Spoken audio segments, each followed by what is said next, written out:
Hi there, and welcome to another Saturday recap where we introduce you to the bloggers that are so good that they are featured on my blog roll and that you should check out each and every one of them. I promise.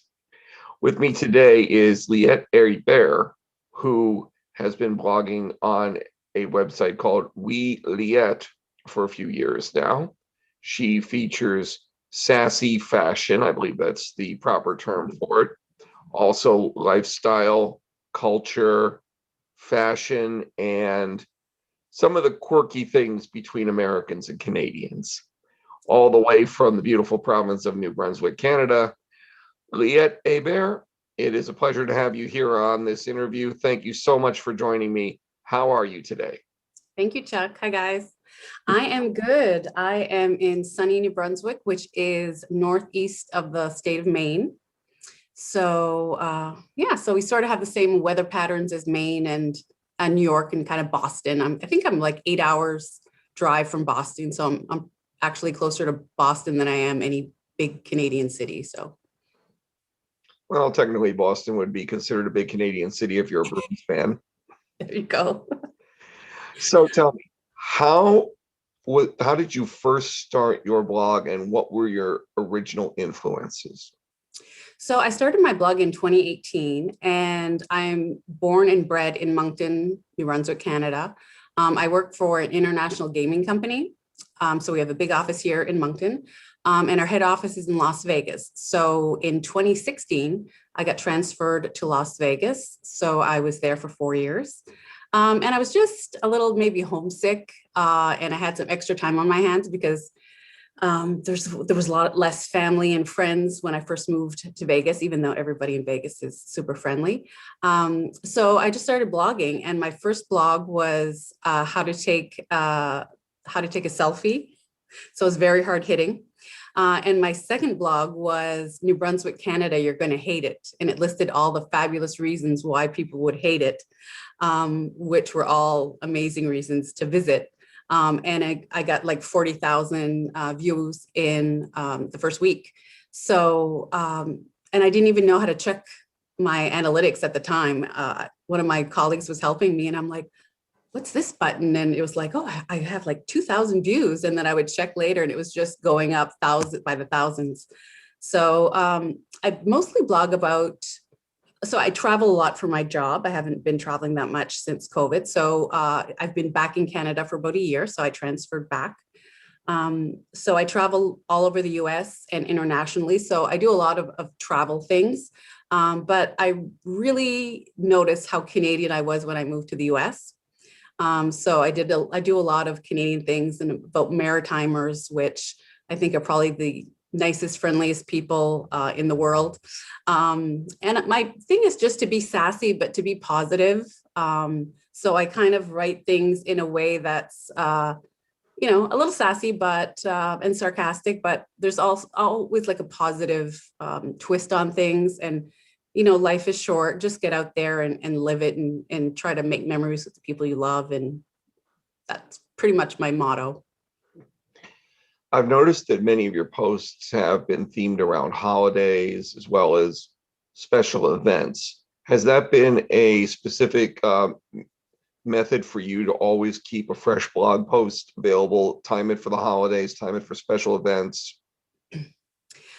Sort of, but I mean, that's my passion. I travel and I do events. So I'm the director of marketing. I do huge trade shows and I do customer parties. And growing up, my mother always made a big deal of every holiday and, kind of decorated. And she was a great hostess. So, I love throwing parties. I love hosting. So it's just kind of what I love to do. So I'll call up some girlfriends and say, in June, while I'm working on content for Halloween, I'll say, come to my house, dress in black and wear red lipstick. And then I'll have a bat themed party in June or July so that I have, content for Halloween, which I love Halloween. But my friends are really game for anything. And at this point, they don't even ask questions. They just listen to directives and kind of show up. That's always a good thing. Hey guys, we're all going to show up in this. I want you to all wear superhero outfits and meet me at the church. Exactly. So one of the fun things too is while I was in Vegas, I would, because I was new there. So I was like, okay, I knew I was only going to be there for a few years. So I would check on Pinterest things to do in Vegas that didn't involve, the strip. So I would come back and they would see my Facebook posts and they would say, you rode camels this weekend? And I'm like, yeah, like an hour away from Vegas, you can, ride camels. And then the next weekend I'd be like, oh, I went on hot air balloons or things like that. So even in Vegas, my friends were like, okay, where did you go kayaking the other, 2 weekends ago? So, I just like doing things and participating. So it doesn't matter where you are. If you're new in a place, I always say, like, why don't you pretend that you're, a tourist in your own town? So yeah, parties and travel and activities are kind of my thing. Which has been kind of compromised this year because of COVID. And I know you've been blogging about how COVID has affected what you've been able to do, and also it's affected your ability to be able to blog, I would imagine. It has. For the first maybe like 10 months, it gave me something to do. So to, my posts are always usually funny, but I do have a few slid in there that are really heartfelt. So my father passed away. It'll be 2 years this May. So really my blog helped me. And when he was sick, I was in Vegas. So I was coming back and forth from Moncton to Vegas. And it really helped me keep my sanity just to kind of had something to focus on.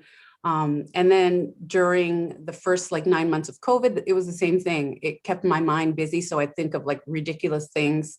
And I love doing photo shoots and I love being creative on that end. So it kept me busy, kept my mind busy. It's just been these last couple months, maybe since Christmas, that I haven't been blogging as much. And I think I've been kind of a little bit in a funk, and I think it's COVID fatigue. My life, I was telling someone, like, if you work in an office, yes, your life has changed. But if you are someone who traveled, the pace of your life was, I always had two suitcases in my living room at the same time. I was gone, 10 to 12 days a month. And that was, flying either to Europe or across the US or Canada. So the rhythm of my life changed like just like that. So I think I did well until after Christmas. And then it was like, okay, now I'm just absolutely bored and uninspired. And I kind of hit a wall, but I have a new post coming out this weekend. It's going to be funny. And, the snow is melting here. It hasn't been a really bad winter. Today it was like super sunny. So I feel like I'm getting a little pep back in my step, but it's hard. And I think it's okay to not be okay. It's okay to not be super productive all the time. You see on social media, especially, like some people like are thriving during COVID. And, I wasn't that girl.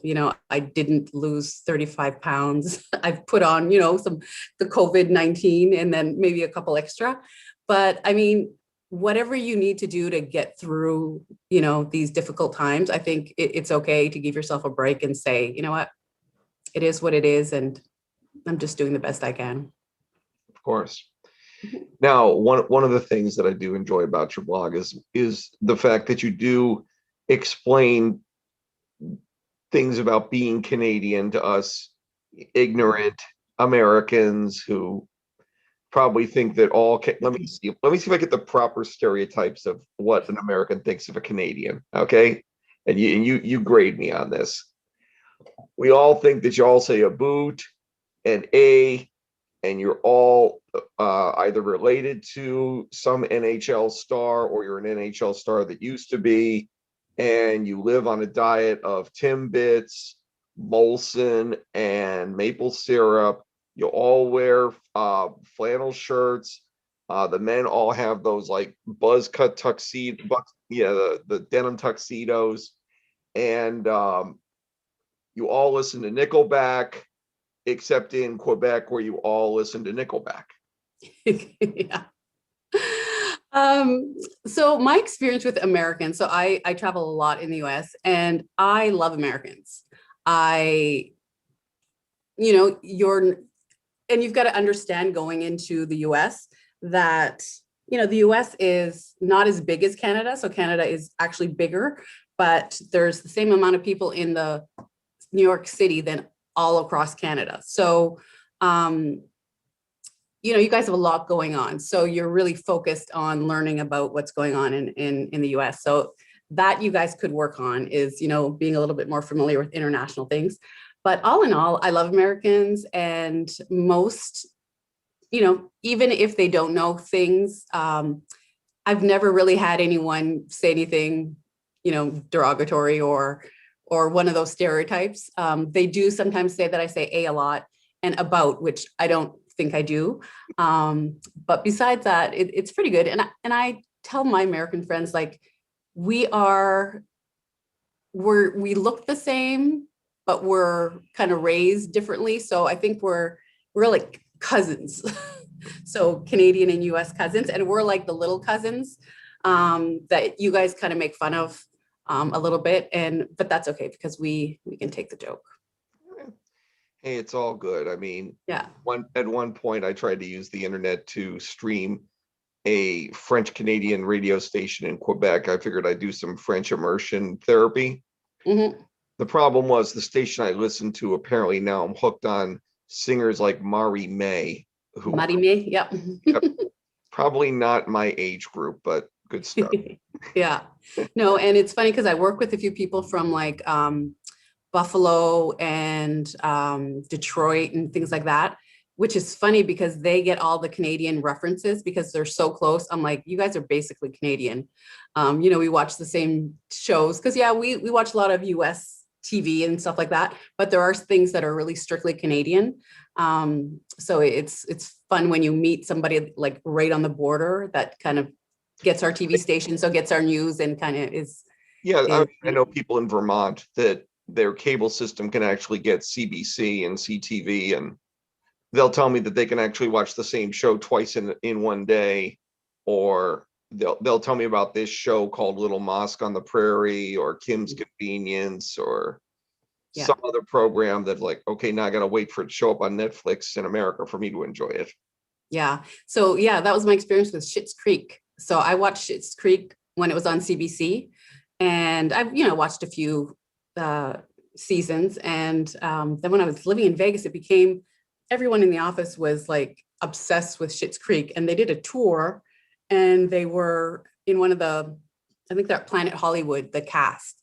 So they got tickets, and I'm like, you guys know that's like a Canadian show. Like, it's very Canadian. I was surprised that the humor kind of was such a hit in the US because it is really kind of Canadian humor, Canadian kind of morals type of thing. So yeah, definitely. Yeah. One of the things that we sort of have a bit of a connection. I mentioned this before I started the interview. I work with the National Basketball League of Canada, and I know that Canada has at least four. Our league has four teams in the Maritimes and four in Ontario, including the last NBL champions, the Moncton Magic, your hometown team. Yep. Have you had any chances at all to enjoy the Canadian basketball? Yes, and I live downtown, so I'm literally a 6-minute walk to the Avenir Center, which is where they play. So, yep. They were at the Coliseum. So they've been here for a while. So they were here before I moved. And then I have friends that have tickets. So yeah, I would get invited quite a bit when I was visiting. And lately there's no basketball, or I think that they just opened, you're allowed to have viewers now. So hockey has just started here we have a AAA major junior team. So now you can actually go see. So hopefully things will open up soon and we'll be able to enjoy sports and concerts. That would be good. I mean, I've already seen somebody showed a video of a Split Ends concert in New Zealand, no masks, full crowd, and they're saying this could have been us. Yeah. It's been weird because it's so weird to be back in Canada, and people in the US, my colleagues and friends in the US, the experience has been really polar opposite. And then I've got friends and colleagues in London and in Italy. So my friends in London have been in lockdown since for the last 3 or 4 months, and I think will be until maybe April or May. So it's kind of weird. Some people are locked up, other people are running free. One of the things I noticed about your blog was that you do have a love of photography. What's your photography equipment, and where was your background? Where did you learn? I was actually a plus size model. I had a booker and everything in Toronto. So I had gone to big city of Toronto. So photography, I've always been comfortable in front of the camera. And then in university, I took photography. I graduated with Bachelor of History. But I did a few years in photography. So I think I've always been artistic. I can't draw. So I find photography, I can map things out and set things. And I love taking pictures of people and just showing kind of experiences. So I had like a Canon camera and everything, but now I do everything with my phone. So that's the extent of my big tech thing. I've got a selfie stick, which I use not in public, and a little remote clicker. And I take that with me. And I also have friends that are photographers. So because I'm in marketing, I had one of my friends in Vegas was a photographer. And then I've got friends here that are videographers and photographers. So I'm surrounded by talented, artistic people. You mentioned earlier about the heartfelt parts of your blog. Has that been when you feel that you're comfortable writing a blog that comes close to your home life, comes close to your emotions? How challenging is that for anybody, not just yourself, but for anybody, to put those kind of words into a format that can be read by the entire world? It's scary, and I always worry about those posts most. But I find they're the ones that touch people the most, especially since all of my kind of blogs had always been, fun, sassy. The first couple times that I did something that was really heartfelt, I was amazed at, the response from people, which I think is good because you have to be real. You can't always be in a great mood. There's one that was really hard to write, but also it's very therapeutic, writing things out. So I did one on grieving after my father passed away. And I think I just wrote it, and there's probably tons of typos and spelling mistakes because I just wrote it. And then I think I read it once, and then I just sent it off. And it was, I think that and another one were in the New Brunswick one. Like I have three that really, were my best, highest readership. And that was one of them. And I think I don't know, I think people want authenticity. So, and I say too, I'm a French Canadian. I went to kindergarten up to university in French. I don't have an English accent because Moncton is pretty much bilingual. So if you're French, I don't even remember learning English. But I am French, so I'm not the best writer. I try to write the way I speak. I'm a smart ass, I swear. So I kind of put that in. And so if someone's looking for something that's, grammatically correct, that's not my blog. So when I just try to be authentic. So if I'm feeling sassy, great. If I'm feeling, brokenhearted, that's helped. And I've got feedback that it's helped a lot of people as well. I also lived with my parents so I would come down quite a bit when my dad was ill. And I did another one on just the living with seniors, and my parents live in a seniors apartment building. So it's, it's not like a senior care home, but just having to slow your pace down, and being surrounded by people that are, really at the end of their journey, and kind of stopping and talking to them and hearing their stories. It was really interesting. And it was a gift that I never would have had I lived in Moncton, because I would have just been in and out. But because I was living away and would come here for, 2 weeks at a time just to be with my parents, I get to live there. So And I share that. And I think it, again, it's just being authentic and just kind of showing things in a way, and people get to be like, oh yeah, I never thought of that, or yeah, that's true, or I need to appreciate that more, and be more mindful and things like that. So if that's how I can help people and leave my little mark, then that's makes me happy. And you've also developed a nice collection of commenters, I imagine, that are ready to, anxious to pick up your next post, have comments on it, this, that, and the other thing. I mean, that also must be a really good feeling. Like you post a blog at 6 a.m, and by 6:05 you've got 3 comments, and 6:10 you got 5 more comments. And Yeah. What's really, so I'm not tech savvy at all. So I do have a lot of people that subscribe to my blog and get it that way, but I am amazed at how many people share I always post them on Facebook, and some of them, it's like wildfire. It's like, it's been shared like 100 and some times within like a short period of time. And I'm like, oh my God. So that's kind of where that's my readers is really organic. I don't pay for things. It's really people sharing. So I try to make my pictures interesting, my feature image, and then, the title be either, heartfelt or really sassy, that, people are like, what the heck is she up to now? We need to read this. But yeah, it surprised me how many like people are. And when I don't blog, I get things like, okay, you've taken a break. Are you coming back? So yeah, it makes you feel good.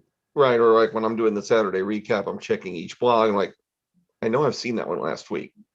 Come on, Liette, get to the keyboard. Come on, let's go. Yeah, I'm coming back. Couple final thoughts here. Where do you feel your blog will be going in the future? I'm not sure. I think it's just, first of all, I find since I've moved back and since COVID hit, I'm really, and I'm getting older, so I'm really inspired by, well, I want to promote local businesses and local artisans, but I'm also inspired by like the kick-ass women that are in business, and really doing fun, great things. And I like women supporting women. So I'm actually doing a collab with Dowd Street Studios. So they do it's called Chiac. So Chiac it's like a French English dialect, which is English and French mixed, which Moncton is known for that. So it's kind of hip and cool right now to kind of mix your French and English. So we're doing she took one of my sayings and she's going to do a sweatshirt, and we're going to have that for sale. But I've been going to a lot of, just really focusing on, especially because I was gone for 4 years. So coming back, kind of looking at my surroundings in a different way and really trying to support local and encouraging other people. I mean, you don't have to live in Moncton to support local. Go out there and find out, who's doing what and what's doing what. I think it's more important than ever to really support your community, because, it's thankfully, I've been able to work my day job, but not everyone has been as lucky. And when a global pandemic comes, it's really an eye opener that, okay, do you know what? All these local people are feeding us. These local companies are, doing this and that. So we really have to, help each other and help them stay in business. Oh, of course. Yeah. And now for the magic question here. How much Canadian Tire money you got in your wallet right now? Because I know every Canadian has Canadian Tire. For those Americans who have absolutely no idea what I'm talking about, there's this store called Canadian Tire. It is all over Canada. It's an auto parts store. You can buy hockey jerseys, you can buy food, you can do all sorts of things. And when you buy something, they give you back these little pieces of paper, which are apparently their equivalent of coupons or script. And I've been told that the Canadian Tire money is actually more stable than the Canadian dollar these days. Well, I don't have any Canadian Tire money, but in my wallet, but I'm sure there's some in a drawer somewhere. But Canadian Tire is a great store. So I actually had friends, we were in Calgary with some of my American friends, and I was like, "Oh, I have to take you to Canadian Tire." And it was right before Christmas, and they're like, "Why are we going to Canadian Tire?" And there's, there's decorations and kitchen supplies. And they're like, "Oh my God, this is an awesome store." And I'm like, "Yeah, yeah, yeah, yeah." So now they have a card so that you get like loyalty rewards. But the joke was way back in the day that Canadian Tire, it looks like real money.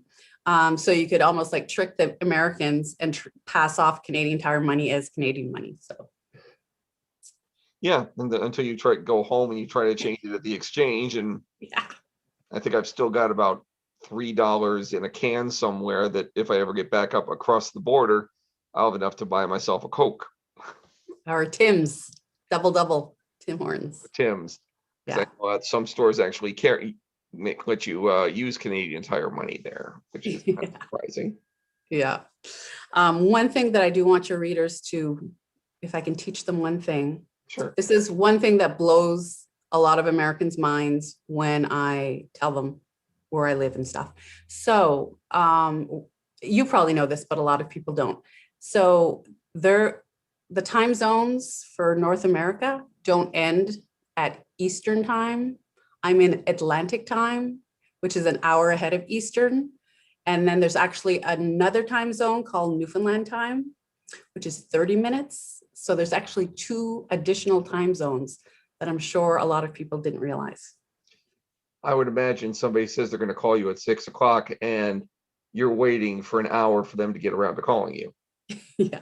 Or some people, I'll say, I'm 4 hours ahead of you if I'm talking to somebody, on the West Coast, and they're like, "You mean 3 hours?" I'm like, "No, I'm 4 hours." And some people have like argued with me, and I'm like, "Listen, I'm in Atlantic Canada. We have our own time zone. It's 1 hour ahead." So there you go. Until you get up to Newfoundland, and not only is it 30 minutes ahead, it's 20 years behind. Exactly. The other thing is Canada is big. So someone's like, "Oh, how close are you to Toronto?" I am like 32 hours drive. So far, I'm far. Yeah, and of course, from Moncton, you've got to go through St. John, Montreal, Ottawa, about 15 towns in between Ottawa and Toronto, Yep. all on the Queen Elizabeth Way, which is probably one of the longest roads I've ever been on. Yeah, I've done a few Canadian trips. It's been an adventure. You try doing the bridge out to Prince Edward Island for like 30 miles of nothing but water, and you're like, steering wheel, hold on. Yep. So, but the fun thing is, if anywhere you go in Atlantic Canada, you have to pass through Moncton. So Well, there you go. there you go. I'm in the center of the world here. If you make a wrong turn, you'll end up on Magnetic Hill and your car will go backwards. Exactly. There's a lot of freaky things in Moncton. Liette Hebert, thank you so much for being part of this. And let's just give all the readers here a little plug. Her blog is Oui-Liette.org. That's OUI-LIETTE.org. And you can definitely enjoy it. You just go over here to the blog roll and just look up her, yeah, right there. And look it up, and also check out some of the other blogs from some of my fellow bloggers, writers, and photographers. Liette, thank you so much for being part of this. Thank you, Chuck. You've been a great supporter of mine for years. So thank you very much for always sharing my stuff. My pleasure.